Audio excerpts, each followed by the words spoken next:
23장 4절 비선형 정차방정식을 공부하겠습니다.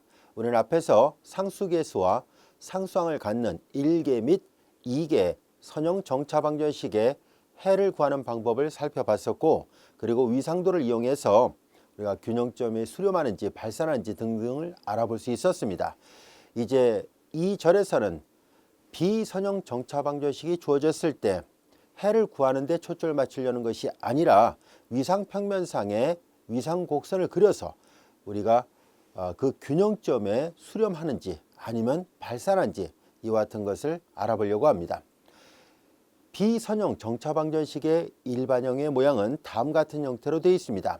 yt 플러스 1은 이퀄 f yt 이와 같이 되어 있는데요. 다시 말해서 우리는 바로 t번째 기간 내에 나타났던 함수값에 의해서 t 플러스 1번째의 함수값이 결정된다 이 말입니다. 다시 한번 써볼게요. yt 플러스 1은 이퀄 f yt예요. t번째 기간 안에 나타나는 함수값에 의해서 t 플러스 1번째 함수값이 결정된다는 뜻인데요. 보통 이제 비선형 정차방정식의 일반형은 이런 모양으로 되어 있습니다. 자, 여기에서 우리가 위상평면을 만들려고 하는데요. 이 위상평면을 만들 때 비선형 정차방정식의 위상평면은 수평선을 t번째 함수값 그리고 세로축을 t 플러스 1번째 함수값으로 결정을 합니다. 자, 그리고 우리가 이 위상평면상에 위상곡선이 그려져 있다라고 가정하겠습니다. 위상곡선이 하나 이렇게 그려져 있다라고 볼게요. 자, 이제 위상곡선 F가 이렇게 주어졌다고 봤을 때 우리는 균형점을 좀 찾아보려고 합니다. 균형점은 yt하고 yt 플러스 1이 같아지는 점을 말합니다. yt하고 yt 플러스 1이 같아지는 점이란 얘기니까 결과적으로 기울기가 1이 되는 원점을 통과하는 직선하고 만나는 점, 이 점이 바로 균형점에 해당됩니다. 이 균형점을 편의상 우리가 y 스타라고 해보겠습니다. 자, 요 점이 바로 균형점에 해당되는데요. 이 균형점에 수렴하는지 또는 발산하는지 등을 알아보려고 합니다. 자, 요 노란색 직선은 yt 플러스 1과 yt가 같은 점들의 집합이에요. 그럼 요 각은 수평선과 이루는 각은 45도로 되어 있고요. 자, 비선형 정차방정식의 위상도를 그릴 때 이와 같은 노란색 직선을 이용하면은 우리가 균형점에 수렴하는지 또는 발산하는지를 좀 더 수월하게 판단할 수 있습니다. 자, 우리가 만약에 t가 0일 때 함수값 y0가 여기쯤에 있었다라고 가정해 보겠습니다. 자, 그럼 이 y0를 대입했을 때 y0를 대입하면 그 다음에 y 플러스 1, y0 플러스 1이니까 y1이 나와야 되잖아요. 자, 여기가 y1 이와 같이 됐습니다. 자, 그러면은 이 y1하고 그 다음에 여기 비교해 보면 이게 45도 직선이기 때문에 요 길이하고 요 길이가 같아요. 그래서 여기가 역시 y1에 해당된다는 것을 알 수 있습니다. 그 y1에서 다시 이 파란색 곡선 위에 있는 점을 찾습니다. 그러면 y1을 대입했을 때 함수값이 y2가 되잖아요. 여기가 y2라는 것을 알 수 있습니다. 자, 그리고 이 y2 이 길이하고 똑같은 것을 이 수평축에서 찾아보면은요, 이번엔 이렇게 해서 여기가 y2에 해당된다는 것을 알 수 있습니다. 이제 같은 방법을 계속 반복 적용하면 여기에서 대하는 함수값을 생각하면 여기가 이제 y3가 되겠죠. 또한 이 y3하고 같아지는 점을 여기서 또 찾습니다. 그러면 여기에서 그대로 노란색 직선 위에 있는 점을 찾으면 여기가 y3가 되겠죠. 자, 이런 식으로 계속 왔다 갔다 하면서 하면은 이 그림을 보면 알 수 있듯이 우리 처음에 값을 y0를 여기쯤에서 잡았다라고 가정했을 때 보다시피 y 스타라는 균형점에 가까워지겠구나라는 것을 알 수 있습니다. 자, 이와 같이 우리는 비선형 정차방정식의 이 위상도의 그래프를 이용해서 균형점에 수렴하는지 또는 발산하는지를 구별할 수 있는데요. 이렇게 지그작으로 계속 위아래로 왔다 갔다 하다 보면은 이 균형점에 가까워지는지 아닌지를 알 수 있습니다. 근데 이것을 이렇게 좌우로 크게 이렇게 움직이는 게 아니라 사실 이 문제 이렇게 해서 좀 더 간단하게 파악이 가능합니다. y0에서의 함수값이 여기죠. 자, 이제 여기서부터 화살표를 써서 표시해 볼게요. 이렇게 갑니다. 이 점에서 이렇게 가고요. 이 점에서 이렇게 가고 이 점에서 이렇게 가고 이렇게 계단식으로 이렇게 쭉 가다 보면은 균형점에 수렴하는구나 라는 것을 알 수 있습니다. 그래서 이 경우에는 만약에 이런 형태가 나타나게 되면은 위상도의 그래프가 이렇게 되면은 균형점에 수렴한다라는 것을 알 수 있고요. 그 다음에 Y절을 왼쪽에서 잡지 않고 여기쯤에 잡아도 마찬가지입니다. Y절 여기서 잡았습니다. 그러면 이제 Y절 여기서 잡았으면 그 점에서 함수값을 잡아야 되니까 여기가 Y1에 해당되죠. 이제는 Y1에 해당하는 여기가 Y1이 되고요. 그래서 이렇게 지그자그로 계속 가다 보면은 이제 이 균형점보다 더 큰 위치에서 초기값이 결정된다 할지라도 여기쯤에 잡는다 할지라도 이번에 이렇게 지그자그로 이렇게 내려가니까 결과적으로 요 균형점에 수렴한다라는 것을 알 수 있습니다. 즉 Y절의 위치가 왼쪽에 있든 오른쪽에 있든 상관없이 이 Y스타보다 작은 쪽에서 잡았다면 이렇게 계단식으로 올라가게 되고요. Y스타보다 큰 쪽에서 잡았다면 계단식으로 내려오는 형태가 돼서 이렇게 균형점에 수렴한다는 것을 알 수 있습니다.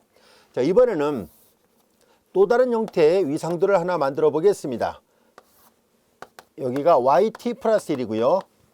조금 전에 그렸던 것처럼 YT 플러스 1과 YT가 같아지는 직선을 하나 그려보고요. 이제 가로축과 이루는 각은 45도예요. 조금 전에 그렸던 이 위상곡선은 이렇게 완만한 형태의 곡선이었는데요. 자, 이번에는 좀 가파른 형태의 곡선을 하나 그려보도록 하겠습니다. 이렇게 위상곡선이 가파른 형태로 되어 있습니다. 자, 그럼 여기가 바로 균형점에 해당되죠. 균형점은 YT하고 YT 플러스 1이 같아지는 점이에요. 즉, 이 그림에서 보다시피 위상곡선하고 요 노란색 직선이 만나는 교점이에요. 이것이 Y스타 균형점에 해당되는데요. 자, 이 문제도 역시 우리가 초기값의 위치를 임의대로 놓고 판단을 해보도록 하겠습니다. 예를 들어서 여기쯤에 t가 0일 때 y0가 있었다고 가정한다면 y0에서 함수값이 y1이에요. 그래서 파란색 곡선이 F로 되어 있으니까 파란색 곡선에다가 이 함수값을 대입합니다. 자, 이렇게 대입을 하면은 자, 이와 같이 대입을 했을 때 여기가 y0를 넣었을 때 함수값이니까 여기가 y1이 됐죠. 여기는 yt 플러스 1의 위치입니다. 자, 그 다음에 이제 yt 플러스 1에 대응하는 이 노란색 직선 위에서 대응을 시켜서 본다면은 좀 더 넓게 표시해 볼게요. 자, 여기가 이제 y0의 함수값하고 이 길이가 같아지는 점이 여기가 y1에 해당됩니다.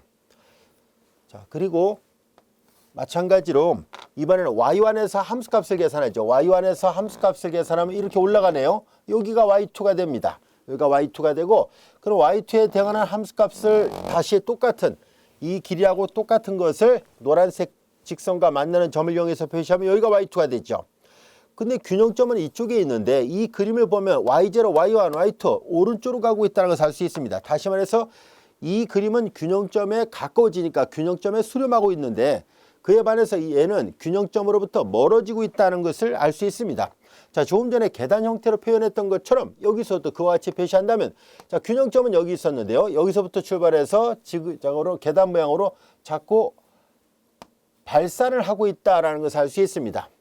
자, 그러면 만약에 Y스타의 위치보다 오른쪽에서 Y0를 잡지 말고 얘 왼쪽에서 만약에 Y0를 잡았다면 혹시 수렴할 수 있을까 싶어서 한번 다시 생각해 보도록 하죠.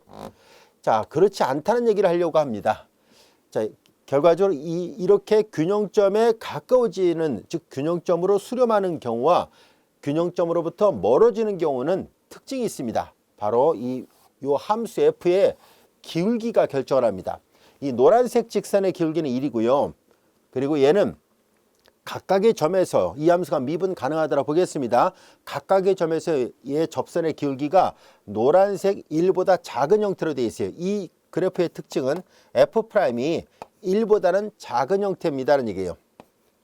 0과 1 사이에 있는 이런 형태라면 균형점에 수렴하는 특징을 갖고 있다는 것을 알 수 있고요.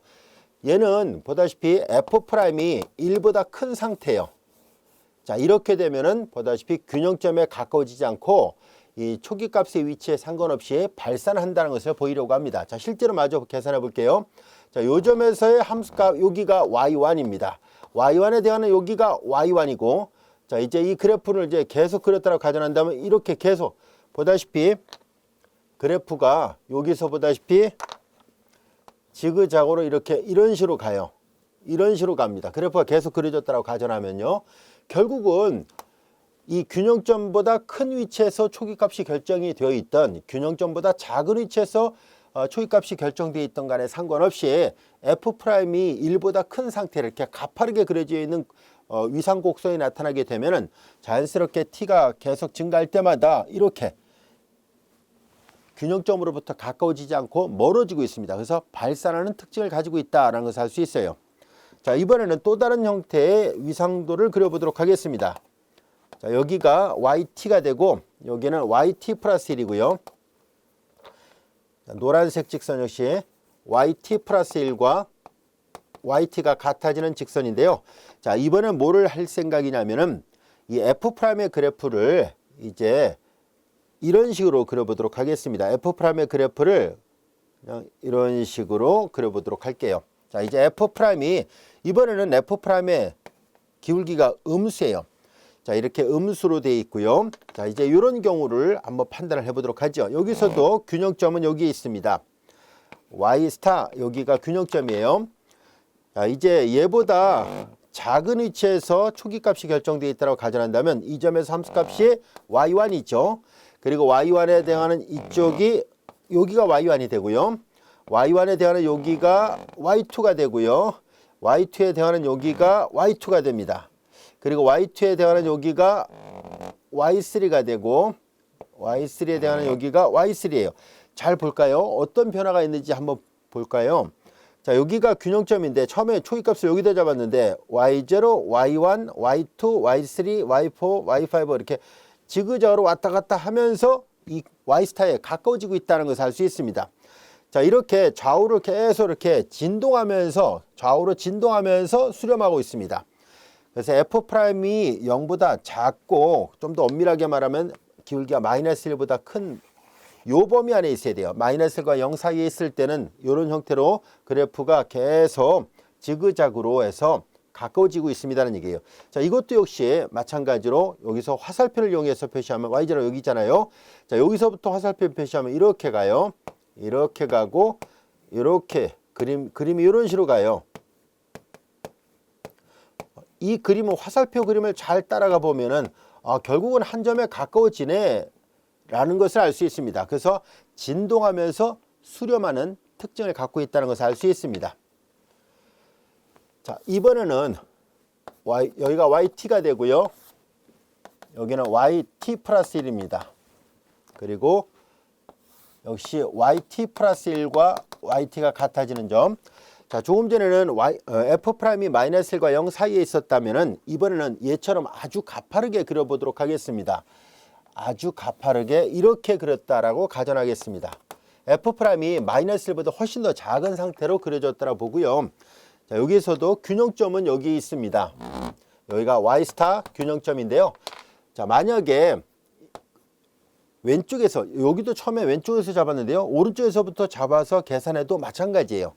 방향이 이제 이렇게 시계 방향이냐 반시계 방향이냐 이 차이밖에 없습니다. 자, 그런데 이 경우는 어떻게 되는지 한번 볼까요? 이제 편의상 왼쪽에서 잡읍시다. 오른쪽에서 잡아도 같은 논리가 적용됩니다. 자, 여기에서의 함수값을 생각하죠. 함수값을 생각해 보면은 여기가 Y1에 해당됩니다. 그리고 Y1에 대응하는 이 그대로 이렇게 가로축에 수선의 발을 내려보니까 여기가 YT예요. 여기가 Y1에 해당되죠. 자, 이제 Y1에 대항하는 요 점에서 함수값이 여기가 Y2에 해당됩니다. 자, Y2에 대항하는 여기가 Y2가 되고요. 자, Y2에 대항하는 값은 저 위로 올라가겠죠. 근데 여기 잘 볼까요? 조금 전에 이 빨간색 그림은 이렇게 계속 빙글빙글 돌면서 여기 균형점에 가까워지고 있기 때문에 진동하면서 수렴하겠구나 라는 것을 알 수 있었다면, 자, 지금은 어떤 변화가 있는지 볼까요? 여기서 올라가지요. 이렇게 가요. 이렇게 내려오고 이렇게 가고 이렇게 올라가요. 그러니까 여기 있는 이 균형점으로 가까워지질 않고 이렇게 바깥으로 나가는 모양이다 라는 것을 알 수 있습니다. 여기서 y0를 잡아도 마찬가지 현상이 나타납니다. 그래서 결국은 우리는 다음 같은 특징을 갖고 있다는 것을 알 수 있습니다. F'이 0과 1 사이에 있으면 균형점에 이렇게 왼쪽에 있든 오른쪽에 있든 간에 이렇게 수렴을 합니다. 그리고 F'이 1보다 크게 되면은 보다시피 계속 발산을 하게 되는 현상이 나타나고요. 그 다음에 F'이 마이너스가 0 사이에 있다면은 진동하면서 수렴한다는 특징을 갖고 있고, F'이 마이너스보다 작으면은 아예 발산을 한다라는 것을 알 수 있습니다. 진동 발산이라 합니다. 이거는 진동하면서 수렴하지만 얘는 여기가 Y 스타 균형점인데 왼쪽 오른쪽 왼쪽 오른쪽 왼쪽 오른쪽 하면서 이렇게 멀어지거든요. 그래서 진동 발산합니다. 같은 발산이라도 얘네들은 그냥 아예 오른쪽으로 아예 왼쪽으로 가서 발산인데, 얘는 좌우를 왔다 갔다 움직이면서 얘는 수렴할지라도 얘는 좌우를 움직이면서 발산하니까 진동 발산, 진동 수렴이라 합니다. 이걸 구체적으로 이런 현상은 이제 진동하면서 수렴하고, 얘는 진동하면서 발산하는 특징을 갖고 있다라는 것을 알 수 있습니다. 이제 각각 수렴과 발산의 그래프입니다. 자, 이렇게 비선형 정차 방정식의 위상도를 이용해서 균형점에 수렴하기 위해서는 어떤 조건이 필요한지 충분히 이해할 수 있겠죠. 이런 조건들이 있어야 가능하다는 것을 알게 됐고요. 각각의 경우는 그림을 보면 여러분들 쉽게 이해할 수 있는 내용들입니다. 자, 이어서 우리는 23장 5절 연립 정차 방정식에 대해서 학습해 보도록 하겠습니다. 자, 23장 5절 연립 정차 방정식은 앞에서 우리가 정차 방정식을 다뤘었는데요. 그들이 이제 여러 개가 연립되어 있는 경우를 살펴보려고 합니다. 어려운 내용은 아닙니다. 앞에서 배웠던 것들을 그냥 연립 방정식화 시켜서 다시 생각하려고 하는 것뿐이에요. 자, 이제 다시 한번 여기 적어 볼게요. YT 그리고 GT는 각각 A11, YT-1, A12, GT-1 플러스 B1이고, 여기는 A21, YT-1, A22, GT-1 그리고 플러스 B2 이와 같이 되어 있습니다. 자, 이것을 우리가 행렬 방정식을 이용해서 표시하면 이렇게 나타낼 수 있습니다. 행렬 방정식으로 표시를 해보도록 하겠습니다. 자, 여기는 B1, B2가 되고요. 자, 여기 보면은 YT-1과 여기는 GT-1, 여기는 YT, GT 이렇게 돼 있네요. 그리고 금방 이해할 수 있습니다. 이게 행렬을 여러분들이 이미 앞에서 계산한 방법 다 알고 있으니까요. 자, 이제 이 식의 모양을 잘 관찰해 보면, 자, 얘를 Y 그리고 첨자 T를 써서 표시하고요. 얘를 계수행렬 A라 써서 표시하겠습니다. 얘네들이 첨자가 T였고요. 여기는 첨자가 T-1이니까 그럼 여기는 Y, T-1 이렇게 쓸 수 있고, 여기는 B 이렇게 표현할 수 있겠군요. 자, 그래서 보다시피 우리가 연립 정차 방정식을 이런 형태로 표현하는 것이 가능하겠구나 라는 것을 알 수 있습니다. 연립 정차 방정식도 마찬가지로 해는 이걸 만족하는 특수적분 YP와 B를 0이라 놓고 푼 이런 형태로 주어지는 동차식 형태의 연립 정차 방정식의 해 YC, 여함수를 뜻하는 그 YC, 그걸 찾아서 두 개를 더하면 됩니다. 두 개 더하면 일반해를 구할 수 있습니다. 자, 이와 같은 연립 정차 방정식을 표시할 때 우리 앞에서 그 시차 연산자라는 것을 학습을 했었죠. L이라는 것. 우리가 L 그리고 이제 Y, T 이렇게 되어 있으면은 그 기간을 그 바로 전 기간으로 이동시키는 것을 말하잖아요. 자, 이제 이렇게 쓸 수 있었거든요. 그래서 여기 나와 있는 이 식을 다시 한번 써보면 다음과 같이 표현할 수 있습니다. 여기 YT, 여기는 GT, 앞에서 배웠던 것처럼 이 시차 연산자 또는 뭐 지연 연산자 이렇게 말을 하기도 하죠. 얘네들을 이 레그 오퍼레이터를 이용해서 다시 한번 표시한다면 Y T-1은 L, YT로 쓸 수 있고요. A12 그리고 GT-1은 L, GT를 써서 표시할 수 있습니다. 그리고 플러스 B1이고요.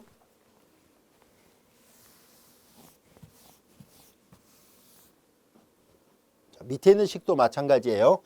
자, 얘도 A21, L, YT, A22, L, GT 플러스 B2예요. 자, 이들을 자, 여기 보면 얘를 넘겨서 한쪽을 0을 만들어서 표현을 해 보도록 하겠습니다. 그럼 주어진 식은 다음 같은 형태로 표현이 가능한데요. 자, 이쪽으로 다 넘겨보면은 A11L 마이너스 1 행렬의 곱을 이용해서 표시합니다. B1, B2 한쪽은 다 0이 됐어요. 이런 식으로. 자, 이제 이거 넘긴 거예요. A11 L 마이너스 1 행렬 계산하면 YT가 나오죠.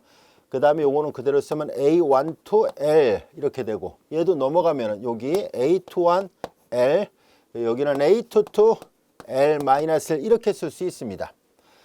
자, 이제 여기에서 이 식에서 우리는 이런 꼴의 해를 구할 때 앞서 얘기한 것처럼 이건 비동차잖아요. 동차의 해를 구하고 비동차를 만족하는 특수조건을 구해서 더하면 된다라고 얘기를 했었죠. 자, 그래서 만약에 동차인 해를 구하려면 이 B1, B2를 0이라 놓고 풀면 됩니다. B1, B2가 0이면 이렇게 되죠. 그래서 그 특수한 경우를 살펴본다면, 만약에 동차식인 경우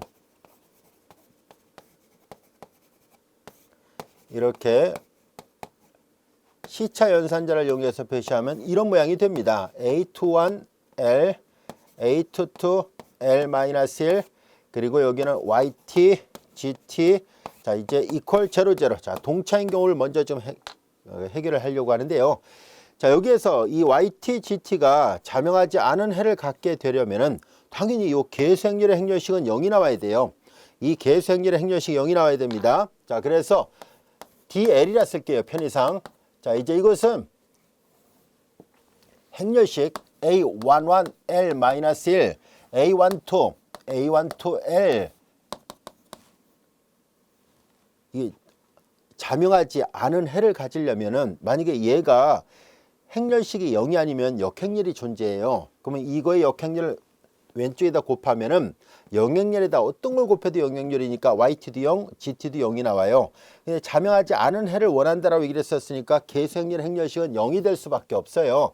L이 포함되어 있는 행렬식이라는 뜻으로 DL로 표시한 것 뿐이에요. A21L 그리고 A22 L-1이에요. 여러분들이 잘 알다시피 사라스 방법으로 이렇게 X자로 계산하면 돼요. A11 L-1, A22 L-1 이렇게 곱한 값에서 이렇게 곱한 값 빼요. 이렇게 곱하면은 A12 A21 L의 제곱 이퀄 0예요. 자, 이런 모양이 됐습니다. 자, 이런 모양을 다시 한번 내림차순으로 다시 써보겠습니다. 이렇게 전개를 해 보도록 하죠. A11 A22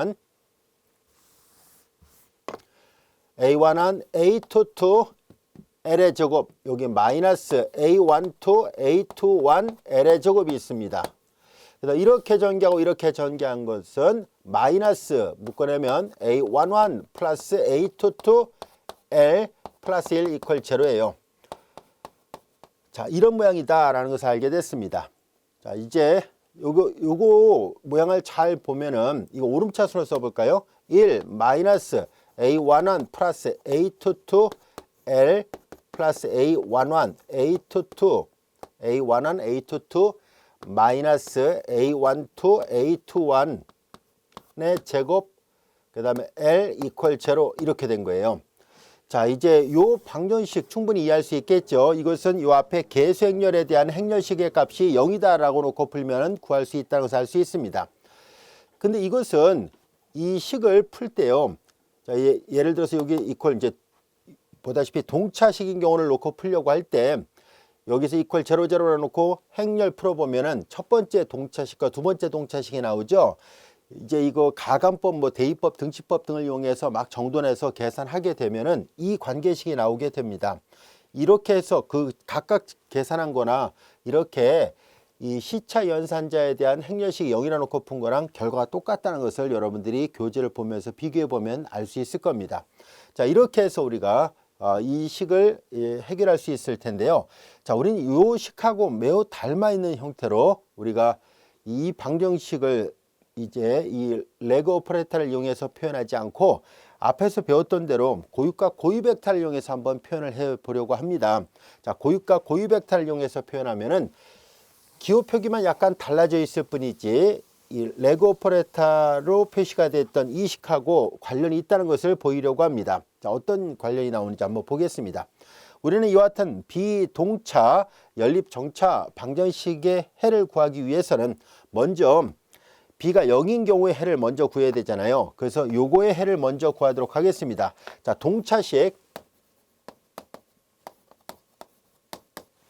yt equal a yt-1의 해를 가정하려고 하는데요. 이미 앞에서 했던 것처럼 yt를 k 그리고 람다의 t승 이라 놓겠습니다. 자, 우리는 앞에서 해가 이런 꼴이 있다라는 것을 배웠었죠. 여기서 람다가 우리가 곧 확인해 보겠습니다만 고유방정식의 근이라는 것을 말하고요. k는 람다에 대한 고유 벡터라는 것을 말하려고 합니다. 자, 이제 yt가 이런 꼴이다라고 가정했으니까 요 식에다 그대로 대입을 하도록 하겠습니다. 그래서 주어진 식을 계산하면은 좌변은 k 람다 t승이고 a 여기는 t일 때 t승인데 t-1로 되어 있으니까 k 람다의 t-1승 이와 같이 됩니다. 한쪽으로 다 넘겨보겠습니다. ak 람다의 t-1승 마이너스 k 그리고 여기는 람다의 t승 이퀄 0이에요.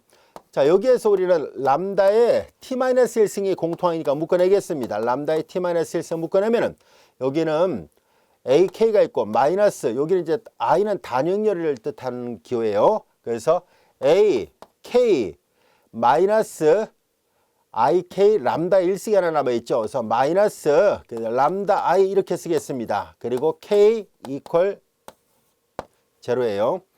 자, 근데 여기에서 이거는 결코 제로가 돼서는 안 됩니다. 왜냐하면 얘가 제로라는 얘기는 람다가 제로가 돼야 된다는 얘기인데요. 만일 그렇게 되면 yt가 제로예요. yt가 제로면 모든 t에 대해서 yt가 제로면 얘도 제로 얘도 제로면 당연히 만족하죠. 하지만 그런 뻔한 해를 구하려는 것이 아니기 때문에 자명하지 않은 해를 구하는 게 목적이에요. 자, 그래서 우리는 모든 t에 대해서 모든 t에 이건 기간을 나타내잖아요. 그래서 어떤 기간이든 간에 우리가 모든 t에 대해서 항상 성립하게끔 하려면은 얘가 제로가 되지 않아야 되니까 이 행렬 방정식이 제로가 돼야 되는구나 라는 것을 알게 됐습니다. 자, 여기에서 역시 k가 제로가 되면 yt가 제로가 되니까 이 0이 아닌 해 동차 연립일차 방정식에서 0이 아닌 해를 구해야 된다는 것을 알 수 있어요. 자, 그러면 조금 전에 설명한 것처럼 동차 방정식에서 해가 0이 아닌 해를 가지려면 앞에 있는 계수행렬에 이 계수행렬의 행렬식이 이것을 이제 람다가 포함되어 있는 행렬식이라서 이렇게 디터미넌트 오브 람다 이렇게 표시한 거예요. 여기는 디터미넌트 오브 L 이렇게 표시한 거고요. 자, 이제 a 람다 i의 행렬식이 제로여야만 합니다. 자, 앞서 이렇게 행렬식을 구체적으로 표시했던 것처럼 여기서도 이걸 계산을 해보도록 하죠. a 람다 i라는 행렬이니까 자, 요 행렬에 대한 행렬식 구하는 거죠. a11 마이너스 람다 a12 a21 그래 a22 이와 같이 됩니다. 이것이 이퀄 a22 마이너스 람다예요.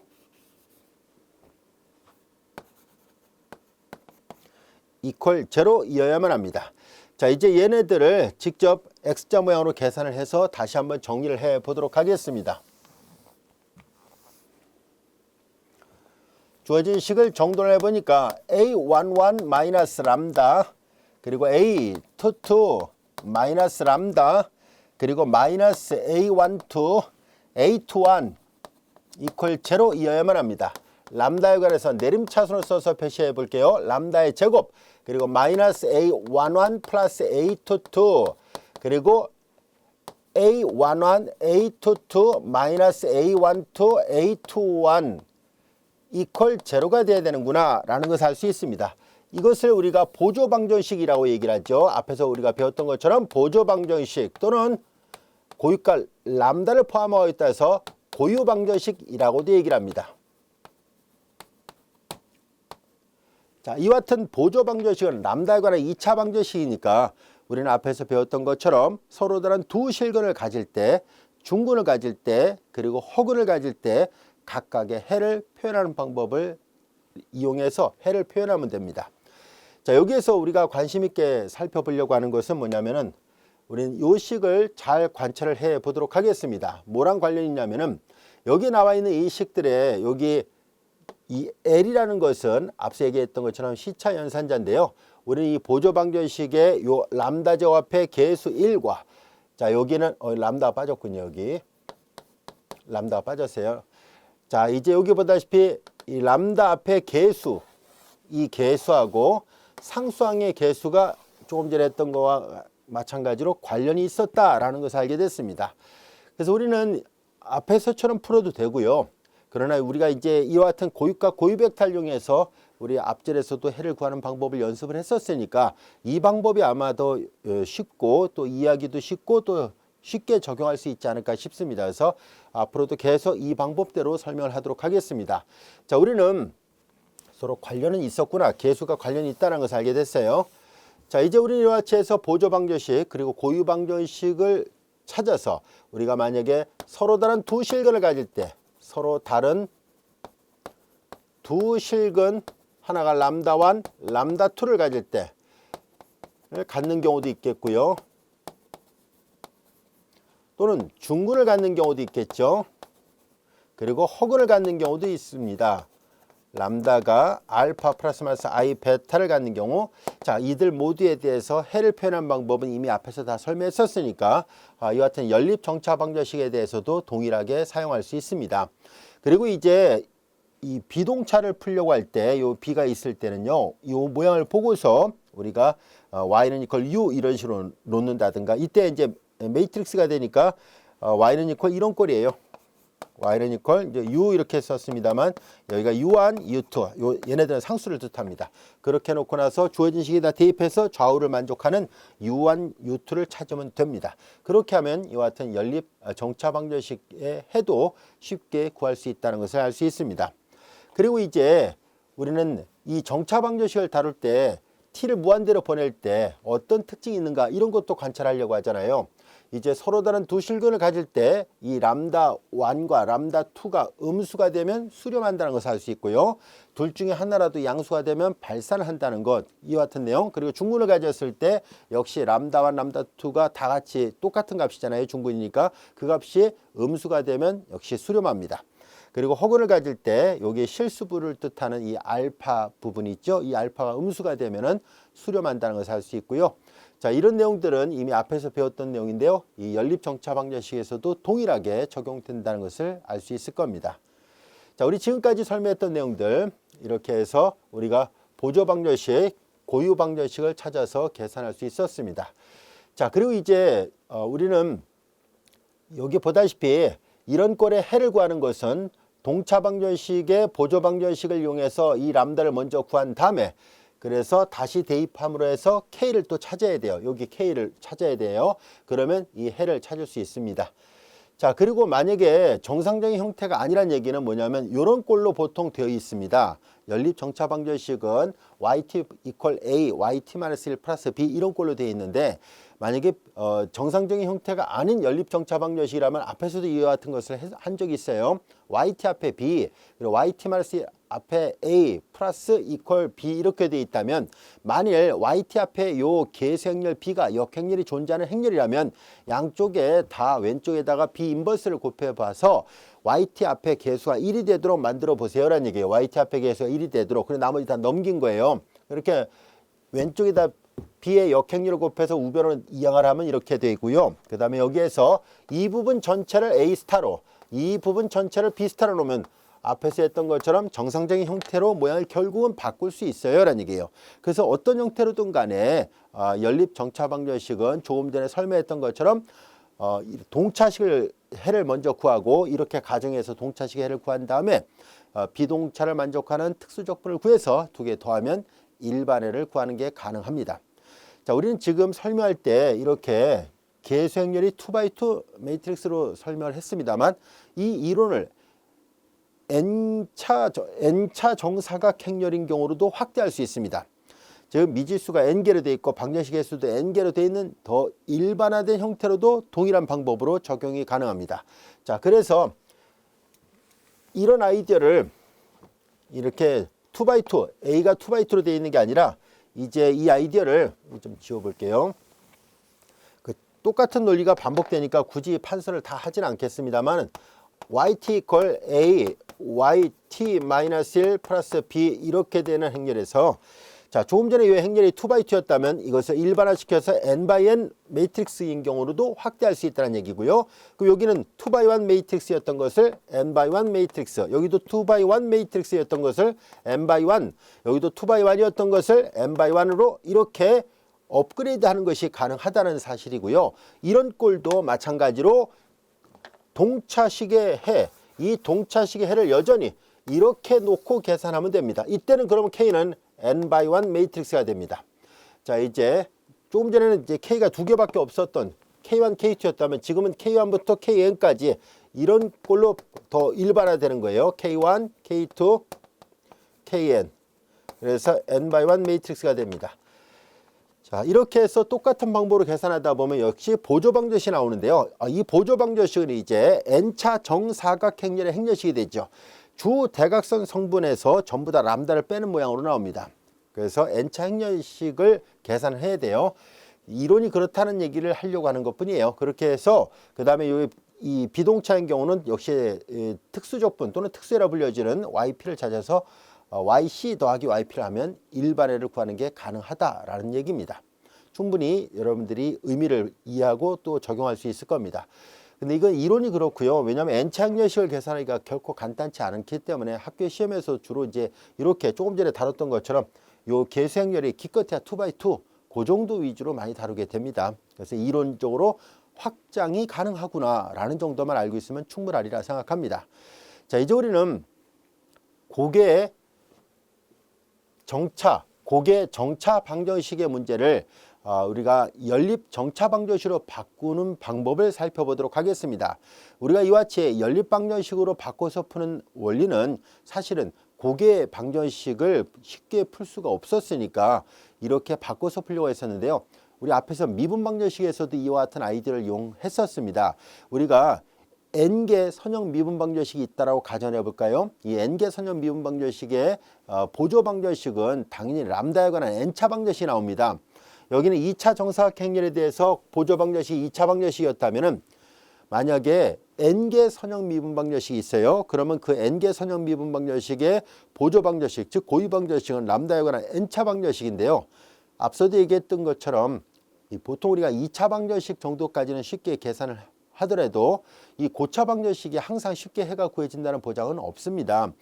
우리가 보통 이제 많은 대학 교재에서 이런 문제를 다룰 때는 조립제법으로 인수분해 되는 아주 제한적인 경우만 다루고 있을 뿐이지 인수분해 안 되는 경우까지도 다 다루고 있지는 않습니다. 물론 그런 것들은 컴퓨터를 이용한 수치해석 분야에서는 학습을 합니다. 그래서 우리는 n개 방정식이 n차 방정식이 주어졌을 때 그게 항상 쉽게 구해진다는 보장이 없기 때문에 그래서 우리는 이와 같은 문제를 필산으로 구하기엔 매우 어려운 상황입니다. 그래서 이런 문제를 해결하기 위해서 도입된 개념이 바로 연립 미분 방정식으로 바꾸는 거였었어요. 그래서 우리가 문자를 다 치환했었잖아요. 하나하나 바꿔가지고 규모가 큰 연립 방정식으로 바꿨습니다. 즉 n개 선형 미분 방정식은 이 행렬이 n차 정사각 행렬이 되는 아주 규모가 큰 그런 형태의 연립 선형 미분 방정식으로 바뀌었던 것처럼 마찬가지로 우리 n개 정차 방정식이 주어져 있을 때 이 문제도 우리는 동일한 방법으로 연립 선형 정차 방정식 형태로 바꿔서 풀려고 합니다. 바로 지금 하려고 하는 게 그런 아이디어예요. 자, 이제 큰 틀은 앞에서 했던 거와 대동소이하기 때문에 기호 표기하는 것만 조금 신경 써서 우리가 살펴보도록 하겠습니다.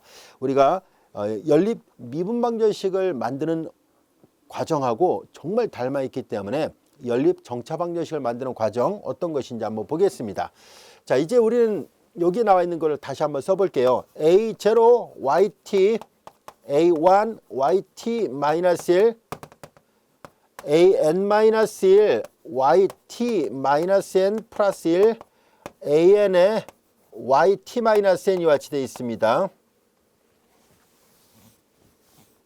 equal 0 이와 같이 되어 있습니다. 자, 여기에서 우리는 A0가 0이 아니었다라고 가정을 해보겠습니다. 항상 이 맨 앞에 개수가 1이 되도록 하게 하려고 하거든요. 그래서 양변을 a제로 다 나눠보겠습니다. 그럼 yt는 그리고 다 우변으로 넘기겠습니다.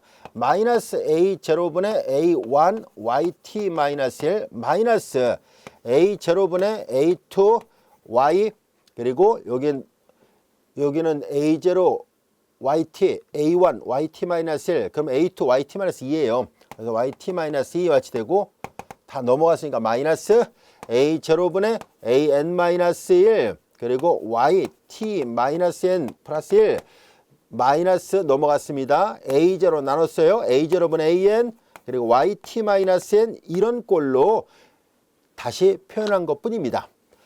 주어진 이 n개 정차방정식을 맨 앞에 개수가 0이 할 때 나눠버리고 넘긴 것 뿐이거든요.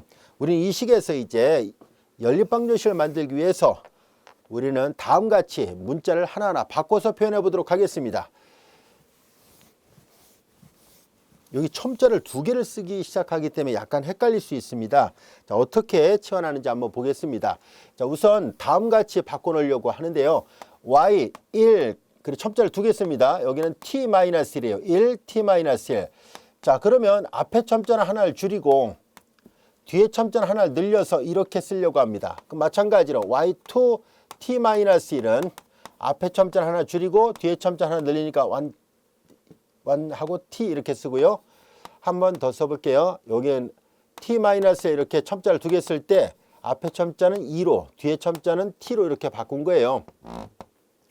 자, 그 다음에 이제 yn t-1은 여기는 yn-1t 이렇게 돼요. 자, 이제 그러면 얘네들은 그럼 어떻게 계산할 것인가 하는 얘기인데요. 자, 얘네들을 계산하는 방법은 다음같이 합니다.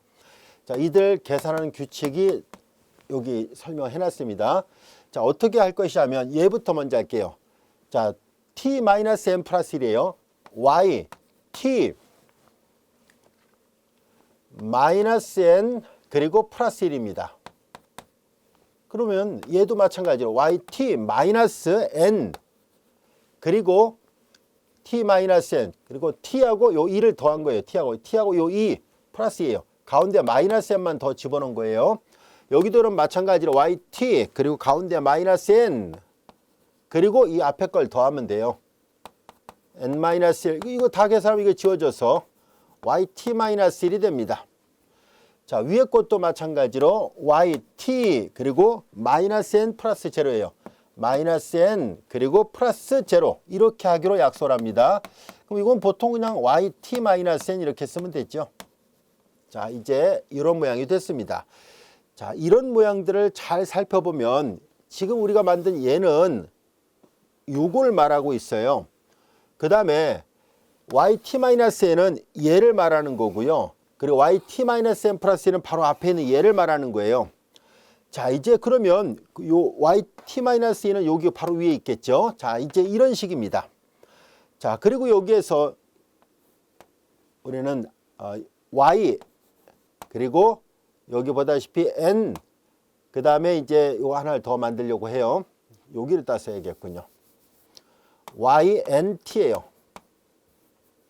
0t, 1t, 2t, 3t, 4t, n-1t, nt가 된 거잖아요. 자, 얘도 그럼 똑같은 방법으로 yt 마이너스 n 그리고 플러스 n이에요. 그러니까 얘가 yt가 된 거죠. 요런 기호 표기 이해할 수 있겠죠. 자, 이제 그러면 맨 왼쪽에 yt가 나왔습니다. 자, 이제 이런 식으로 표현할 수 있었구나 라는 것을 알게 됐어요. 그래서 연립방정식을 만들려고 합니다. 우리는 여기 나와 있는 이 식을 이용해서 합니다. y 1t, 2t, 3t, n-1t, nt예요. 자, 얘네들이 1, 2, 3, 4에서 n까지 있잖아요. 그래서 연립방정식을 구성하려고 합니다. 연립방정식을 구성할 때 이제 y1t, y2t, y3t 이렇게 돼 있어요. 자, 이렇게 해서 연립방정식을 만들고요. 맨 마지막에 ynt 이렇게 만들려고 합니다. 자, 이제 여기 보면은 y1t는 왼쪽에 t-1 요 바로 왼쪽에 있는 기호를 써요. y2t-1 그리고 y2t는 y3t-1 자, 이제 1t를 2t-1, 2t를 3t-1 이런 식으로 바꿔놓겠다는 얘기예요. 자, 여기는 그러면은 4t-1 이렇게 되죠. 2, 3, 4 이렇게 갑니다. 자, 그 다음에 이제 ynt 이렇게 있습니다. ynt. 자, 이제 ynt는 yt와 같잖아요. yt와 같고 ynt가 yt와 같고 yt가 이거라고 얘기를 했었으니까 얘를 여기다가 다시 표시하면 마이너스 a0분의 마이너스 a0분의 a1 그리고 yt-1 yt-1인데요. yt-1은 자, 여기 보다시피 바꿔놓을 수 있죠. 이렇게 바꿔놓으면은 이걸 다 바꿔놓을 거거든요. yt-1은 우리가 지금 뭘로 바꿀 거냐면 이걸로 다 바꿔놓을 거예요. 이런 식으로 전부 다 바꿔놓습니다. 자, 그러면은 yt-는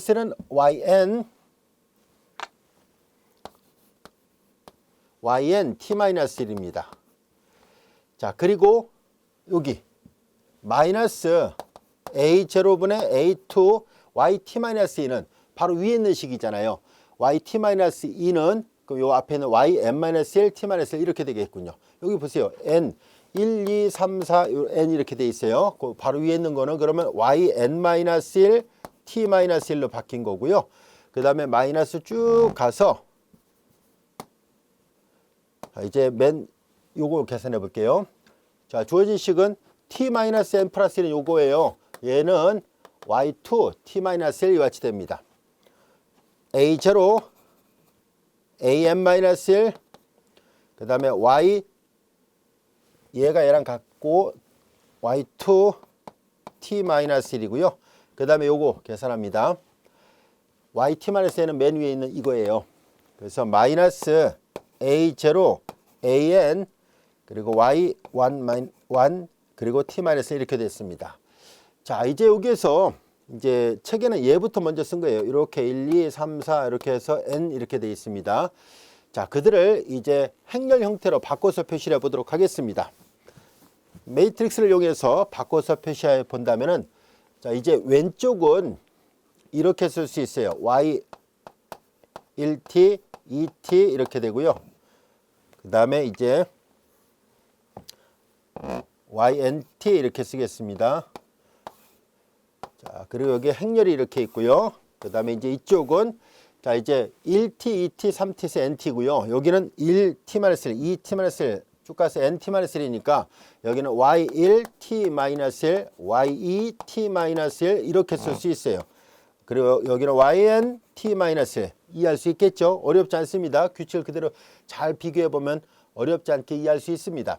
자, 1t는 2t-1로 바뀌니까요. 그러면 0, 1, 0 이렇게 돼야 되겠군요. 행렬을 하면 얘가 나와야 되거든요. 이렇게 y2t-1이 돼야 되니까요. 그 다음에 이제 마찬가지로 y2t는 행렬 계산해서 요거 3t-1로 와야 되니까 0, 0, 1, 0 이렇게 됩니다. 자, 여기는 전부 다 0이고요. 요 0 위가 다 1 이렇게 표시가 되는 형태입니다. 그리고 이제 요 밑에서부터 이렇게 차근차근 쓸게요. 마이너스 a0 마이너스 a0분의 an이 n의 1열의 원소고요. 마이너스 a0분의 an-1이 n의 2열의 원소입니다. 자, 이렇게 되어 있습니다. an-1 이렇게 됐어요. 자, 그 다음에 이제 요거부터 차례차례 쓴 거예요. 쭉 가서 맨 마지막만 쓰겠습니다. 마이너스 a0분의 a1 이와 같이 됩니다. 자, 이 모양 이해할 수 있겠죠? 자, 이 모양이 바로 전체적인 모양을 보면은 y 그리고 여기는 여기 보면 이렇게 1부터 n까지가 있고요. 그 다음에 t 이렇게 있죠. 그래서 그냥 편에서 nt 이렇게 표시할게요. 계수행렬 a가 있고요. 그리고 y 여기는 n 그리고 t-1 이런 꼴입니다. 그래서 이렇게 n개 정차 방정식을 이렇게 규모가 큰 형태의 연립 정차 방정식으로 언제든지 바꾸는 게 가능하다는 것을 알 수 있고요. 그리고 이 방정식을 풀 때 좀 전에 했던 것처럼 보조 방정식을 찾는 방법은 이 주 대각선에서 전부 다 람다를 빼요. 그런 다음에 행렬식을 0이라 놓고 풀면은 그 람다에 관한 n차 방정식을 구할 수 있습니다. 만약 구해진다는 가정하에서요. 0이 많기 때문에 의외로 쉽게 구해질 수 있습니다. 그래서 n차 방정식의 근을 다 구해서 우리가 뭐 서로 다른 n개의 근을 가질 수 있고, 뭐 예를 들어서 k개는 서로 다른데 n-k개는 중근이라든가 또는 호근이라든가 그럴 때마다 해를 결합하는 방법을 이미 앞에서 배웠으니까 그 방법대로 하면은 구하는 게 가능합니다. 예제 하나 풀어보도록 할까요? 다음에 정차 방정식을 연립 방정식으로 바꿔서 풀어보시오라는 얘기고요. 그 다음에 해가 수렴하는가를 판정해 보세요라고 되어 있습니다.